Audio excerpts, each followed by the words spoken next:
Hi and welcome back to Jim Builds, and the Cortina's had a first breakdown. It's been a few weeks since I've posted anything or made any videos, and that was because I was planning on doing something a bit different and it's not panned out the way I wanted it to. Mainly because a combination of not being used to filming whilst driving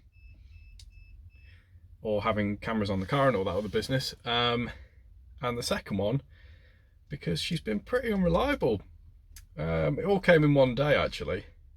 So last week I went down to Silverstone to go do the lap of lights. Thought it'd be pretty cool, put some cameras on the car, do a lap, see some Christmas lights, have a story to tell, and it didn't quite work out that way.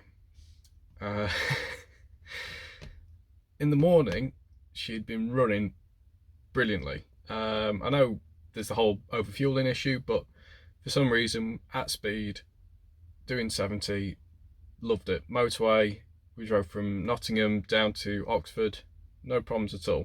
Ran like a champ, kept up the traffic, averaging 60, 70 mile an hour. And as soon as I stopped to get fuel, that's when the problem started. Topped up the fuel, didn't need a huge amount, which was nice, and drove out of the petrol station and the car died. Just stopped on a big roundabout, which was annoying because I had to push it across a roundabout and not get hit or cause any trouble. So did that. Instantly broke down outside. This happened opposite the Mercedes F1 base in Oxford, so got to see that, which was nice, I suppose. And I thought it was the fouled plugs, but pulled the plugs out. Wasn't. They were pretty good actually. And it was the oil pressure switch for the fuel pump. Because I figured that I was getting no fuel, the carburetor was dry. And that's when the panic set in. So checked the oil, checked everything I could related to the engine at the side of the road, and everything was fine. The engine is okay, by the way. It's the switch that failed. Unfortunately, when I put the wiring loom in, I actually wired in 2 additional switches just in case, like if I wanted fog lights or anything. So I had to hardwire the fuel pump on one of these switches, which was fine because I have a priming switch, so it was a case of just switching some terminals around. Carried on, went to Oxford for the day, which was nice, and then we went to Silverstone when more problems happened. And this isn't against the lap of lights or Silverstone or anything else, but it's a lot of slow speed driving, and we had quite a few stops, and basically I'd probably been in a traffic jam for about an hour at this point, and we were just about finished on the track and she just started misfiring real bad. Just couldn't get it to move, no power or anything. I thought I'd cooked the engine this time, but it wasn't. It was fouled plugs. So I got towed off Silverstone by one of the marshals, which was pretty cool actually, because I've never had to do that before. And at the side of Silverstone, on the first turn of the Grand Prix circuit, I pulled the plugs out and started wire brushing them and got them clean and got the car running well, and decided I'm going to pretty much duck out now before, I was in a fairly obvious car.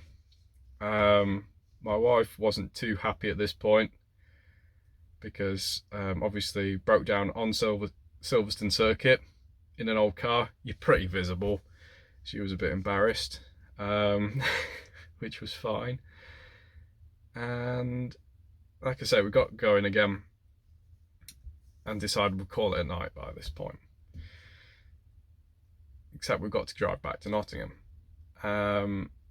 So, as I say, got the car running, left Silverstone, went past, so going back up the M1 to Nottingham, and we go past Watford Gap Services, and it was just after I passed the exit I felt a jolt. Well, this is a bit weird. Must have been like something in the road. Then I felt it again. And the engine was running fine, but it didn't feel, it just didn't feel right. It just felt a bit like it was getting weaker. And then that's when we noticed that headlights were getting a bit dim and the wipers were moving a bit slow. I was losing power, electrical power, which is pretty bad. And this is a part of the motorway now that doesn't have a hard shoulder. I've not been a fan of smart motorways. Don't think they're smart. And this has compounded this fact, and it was terrifying. Fortunately, I saw a sign for the next off-ramp with Rugby, and it was a mile away. I managed to limp the Cortina off the motorway, fortunately. I don't know how I did it. I managed to do it. I mean, towards the end we were doing 50 and speed was slowing because it goes uphill, and I just lost 20 mile an hour like nothing. Found a lay-by we can sit in and had a look at the car. Just couldn't see any issues with the alternator or anything else, but I knew it was electrical. Fortunately, when I got the MOT, I decided breakdown cover might actually benefit me.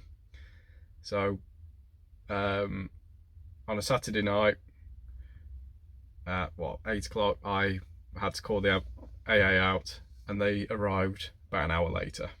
It was really good. Had a look at the car, checked a few things, and it turned out that the alternator was not charging the battery, and then now the battery was goosed. So we did a little bit of digging. Fortunately, I had a battery very similar to the one I've got, which we figured that I've got about an hour's worth of driving left. So we changed the battery and I went for it, knowing that we weren't really charging. It had to be a case of if I average 70 on the motorway, I would get home with enough charge, which is a bit weird really, because I probably shouldn't have done it, but given the option I did. And so it was a case of get the car running and just go. That's it. No faff, don't stop, just go. Use as little electrics as you can, which was difficult because it was a Saturday night in December, so it was pretty dark. And then as soon as we started going, it bucketed it down. It was raining cats and dogs. It was so bad. It was I've never driven this car in such bad weather before. The wind was blowing it around because we're not in a very heavy car, and with the old steering box, it wasn't difficult for the front end to feel a bit light. Compounded with the fact I've got 1-speed wipers, which were using sparingly, but we managed to make it home. Took me a while, but we got home safe, and that's where Tina has been sat now. So unfortunately there is no big end to this year, other than I was hoping to give her a proper send-off before putting her in hibernation for the winter, but as it stands, we're not exactly on speaking terms. But I thought I'd share this with you because yes, I can laugh about it now, but for the last few days I've been pretty miserable because I was hoping, I just didn't want to put us in a position that would have been dangerous. But it has given me some things to look at. I've got an alternator on the way, which is going to be a 60 amp rather than the 40 that was in. So I think that was another issue, that if it's not putting enough charge in, partly because I have added a little bit more electrics, but also it's got to push to the boot, and I hadn't actually thought about that. So alternator's coming. I want to give the car a full wet sand, which will be coming soon. I'm looking forward to trying that. I want to give it wet sand and polish and make it really, really good for next year. And whilst it's off the road, the interiors coming out, because I also want to put sound deadening in. Because one thing I had found when I was doing some filming whilst driving the car is that you can't hear me talk or have a conversation above 50 miles an hour.